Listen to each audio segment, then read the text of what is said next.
back to Cotto Verde. My name's Annette and today I'm sowing some hardy perennials. It's a really great idea to try your hand at sowing hardy perennials because it will save you a ton of money. I mean, obviously we want to support our local nurseries, but you know, occasionally it's fun to try to grow your own hardy perennials. The other thing that's great about these hardy perennials is that they're all good to sow through to November. So it's best to sow them between August and November, and it's still the beginning of November here, the very beginning.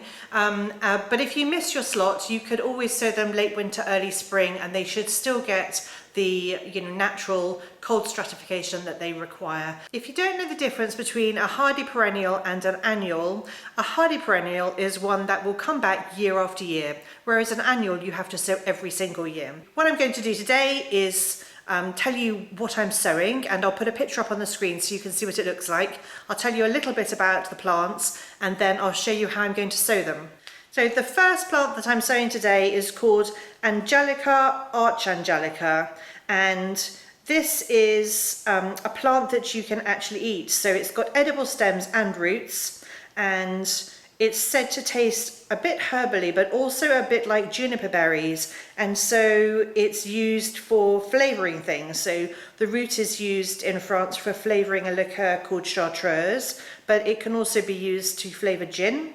And the stem of Angelica can be eaten, and the way you do this is you candy it, so you sort of cook it in a sugar syrup, and it dates back to like the 17th century when it was used as like a sweet treat and to decorate cakes and things like that. So the other thing to know about Angelica is that Angelica seeds are best sown fresh. So if your seed is a year old, then you're going to need to oversow in order to guarantee some sort of germination rates, because the germination rates will be really low. They're kind of tricky to germinate anyway. You might need to cold stratify it, and I'll go into that in a minute. But if the fresher your seed is, the better with Angelica. Some of my seeds are a year old and some of them are from this year, depending on the variety. So I am probably going to oversow my Angelica. Angelica is a great hardy perennial to have in your garden. It's kind of a statement piece, so it's very striking and it stands quite tall. So the next variety of Angelica I'm sowing is called Angelica gigas or gigas, or it could be called the purple parsnip. It's also the Korean Angelica, and it's got really lovely purple dome-shaped umbels for its flowers. The next one I'm sowing is called Angelica sylvestris purpurea Vickers Mead, and this is a short-lived perennial or a biennial, but this one is absolutely huge and it grows to 2.5 meters. And the last Angelica I'm sowing today is called Angelica sylvestris ebony, and this is the darkest Angelica. It's got almost black leaves, and I'm really looking forward to seeing what that looks like in my borders. So the next hardy perennial I'm sowing today are called Asclepias incarnata. So the first one I'm sowing is called Soulmate, and this one's been specially bred for cut flowers. It's like really strong stemmed, and even though it's called swamp milkweed, it grows reasonably well in dry soil. So I think it'll be fine in my garden. This one's got lovely pink waxy flowers that are like a deep rose colour. And the other Asclepias I'm sowing is called Asclepias incarnata white. It's also obviously a swamp milkweed, and this one is a lovely white version, again with waxy flowers. And then the last lot of hardy perennials I'm sowing today are Echinacea, which are cone flowers. And I'm sowing Echinacea purpurea, and I'm sowing a variety called Powwow Wild Berry. And this has got like incredibly coloured flowers, and it's got a really lovely branching habit. So you're going to get loads more flowers per plant than you would with some other cone flowers perhaps. It grows to 60 centimetres. And then the last one that I'm sowing is Echinacea purpurea White Swan.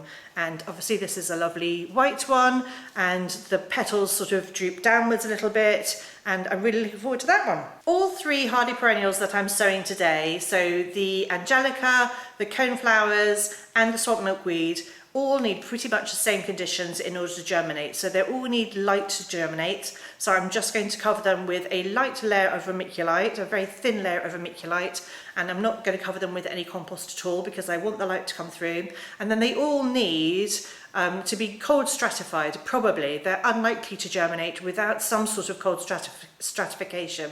If you don't know what this is a period of cold and damp that they have to go through. So they need to go through this cycle in order to get the seed to germinate. And you can mimic this natural environment. So in nature, that would be, you know, under a blanket of snow in the winter. So they would freeze with some moisture, and then they would germinate in the spring when it starts to warm up. And you can mimic this in your home environment by sowing them and as normal, and then leaving them on a warm windowsill, and then putting them in a fridge or freezer for a few weeks. And you know, also it helps if it's fluctuated temperatures, so you could also leave them on a warm windowsill during the day and then put them in your fridge overnight and then bring them out during the day again, and just keep doing this until you then leave them outside in the warm and they start to germinate. So what I'm going to do actually is do that. That's the method I'm going to use today for these 3 plants. Is I'm going to sow them into the trays as normal, leave them out in my warm kitchen on a windowsill during the day, and then every single night I'm going to put them in the fridge. Not the freezer, just the fridge, and that should produce the fluctuating temperatures that they need. And then after about 2 weeks, I would just leave them out and see whether that then in the warmth, whether that will initiate germination. I know it sounds very complicated, but actually, you know, as the days get shorter and there's less to do in the garden outside, this is kind of a fun project to keep you going through the winter months. It's just to baby your plants along a little bit, or your little seeds along a little bit for a few weeks. And it's really fun to see the plants grow, and I find it very exciting when I'm able to grow plants, and I particularly like to have, you know, really inexpensive plants by just sowing seed. I'm going to sow a few cells of each into my cell tray, then I'm going to bottle water the tray and then leave it to drain, and then leave it on my windowsill. And then tonight I will put it in the fridge overnight and bring it out tomorrow morning.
That's about it for today. I hope you've enjoyed following along whilst I did it. If you have enjoyed the video, then do hit the like button, and if you'd like to see more videos like this, then, you know, subscribe to my channel, because I'll be posting loads more inspiration over the coming weeks about things that we can be doing now in our garden, or to prepare our garden for next season.